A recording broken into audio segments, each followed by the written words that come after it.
दुनिया भर के वैज्ञानिकों के साथ भारत के भी वैज्ञानिक कोरोना का तोड़ निकालने में जुटे हैं। कोरोना वायरस के वैक्सीन पर रिसर्च के लिए भारत ने हाई लेवल टास्क फोर्स का गठन कर दिया है।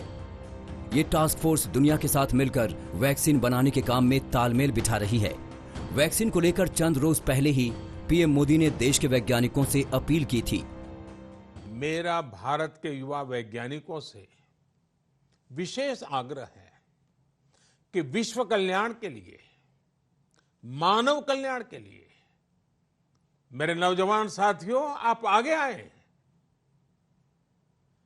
कोरोना की वैक्सीन बनाने का मेरे देश के नौजवान, मेरे देश के वैज्ञानिक बेड़ा उठाएं। पीएम मोदी की इस अपील का असर भी दिखने लगा।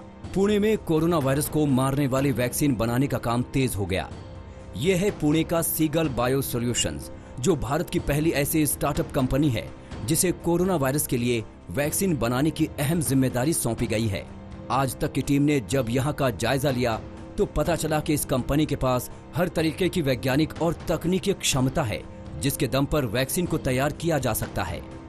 हमारा जो एक्टिव वायरसोम है वो उसमें हमने मीजल्स का सिर्फ स्ट्रक्चरल कंपोनेंट लिया है और उसमें हम कोरोना वायरस का जो एंटीजेनिक रीजन करके बोलते हैं, एक प्रोटीन रहता है सरफेस के ऊपर, वो जैसा कील जैसा दिखता है, वो हम उठा के मीजल्स वायरस के स्ट्रक्चर पे लगा देंगे और वो जो रहेगा एक्टिव वायरसोम करके मटेरियल, वो हम आदमी के अंदर इंजेक्ट करेंगे।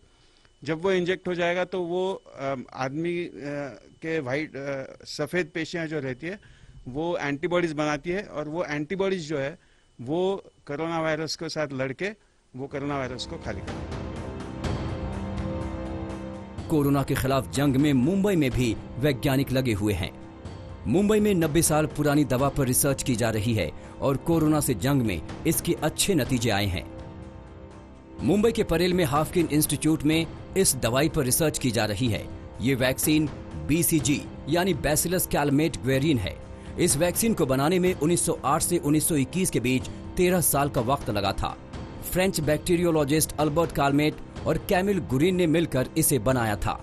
अब तक BCG का इस्तेमाल TB के मरीजों के लिए किया जाता है, लेकिन नतीजे बेहतर रहे तो कोरोना वायरस के खिलाफ भी ये वैक्सीन बड़ा हथियार बन सकती है। दक्षिण भारत में भी कोरोना वायरस पर रिसर्च जारी है। मुंबई से करीब 985 किलोमीटर दूर कर्नाटक के बेंगलुरु में भी क्लिनिकल ट्रायल पर रिसर्च जल्द शुरू होने जा रहा है। फिलहाल यहां प्लाज्मा थेरेपी के जरिए कोरोना संक्रमित मरीजों का इलाज किया जा रहा है। So we've actually systematically divided our COVID treatment strategy into all these phases. The ultimate goal being India should not lose our citizens for COVID. Corona virus के वैक्सीन बनाने की रेस में भारतीय कंपनियां भी पीछे नहीं हैं। देश की 6 फार्मा कंपनियां कोरोना के लिए वैक्सीन बनाने में जुटी हैं। इसके अलावा 4 सरकारी संस्थान यानी council for scientific and industrial research, department of biotechnology, department of science and technology, department of atomic energy में भी वैक्सीन पर रिसर्च जारी है।